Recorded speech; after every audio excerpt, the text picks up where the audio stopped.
BJP নেতা কৌস্তব বাগচির বাড়িতে পুলিশি নোটিশ। মঙ্গলবার ব্যারাকপুর বেসরকারি হাসপাতালে বুকে ব্যথা নিয়ে ভর্তি হয়েছিল ৬৫ বছরের দীনেশ দাস।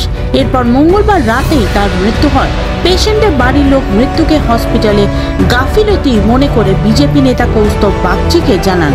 এর প্রতিবাদে ডাক্তারদের শাসানোর জন্য কৌস্তব বাগচির বাড়িতে পুলিশি নোটিশ পাঠান। Hospital was busy in dealing with the package of the patient, সেই জন্য নাকি অক্সিজেন খুলে দেওয়া হয়েছে। West Bengal clinical establishment regulatory commission এবং বারংবার স্বাস্থ্যের বিভিন্ন দপ্তর যেটা বলেছেন যে রোগীকে প্রাইমারি কেয়ার দেওয়া প্রত্যেক মেডিকেল ইনস্টিটিউশনে প্রাথমিক কর্তব্য।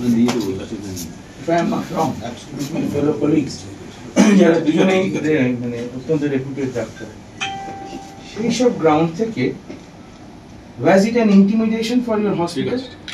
Was it an intimidation for that fellow colleague of ours or the senior doctors who are present there? How do you see the entire incident?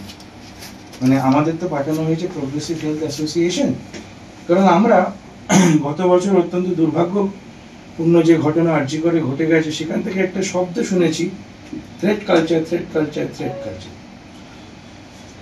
আমরা এটাকেও যদি বিভিন্ন থ্রেট কালচারের নানা রকম আঙ্গিক আমরা শুনেছিলাম, এটাকেও আমরা সেই থ্রেট কালচারের মধ্যে isn't it a threat or a threat towards the medical organization or to from fellow doctors at that day?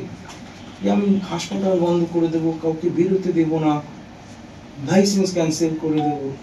যদি আপনার সেই মেডিকেল অর্গানাইজেশন বা ওই ডাক্তারের বিরুদ্ধে কোনো ভ্যালিড অভিযোগ থেকেও থাকে, সে ভ্যালিড অভিযোগ জানানোর তো বিভিন্ন প্ল্যাটফর্ম সরকার করেছেন, জানাতেই পারে। এবং এটা তো ভাববার কোনো কারণ নেই যে সরকার, যে ডাক্তাররা পেনালাইজড হন না, ডাক্তাররা পেনালাইজড হন বিভিন্ন সময় বিভিন্ন জায়গাতেই হন। কিন্তু এই যে ইন্টিমিডেশন, সেই ইন্টিমিডেশনটার জন্য আমরা অর্গানাইজেশনের পক্ষ থেকে আমরা কিন্তু কোনো ইন্ডিভিজুয়াল ডাক্তারের জন্য আসি।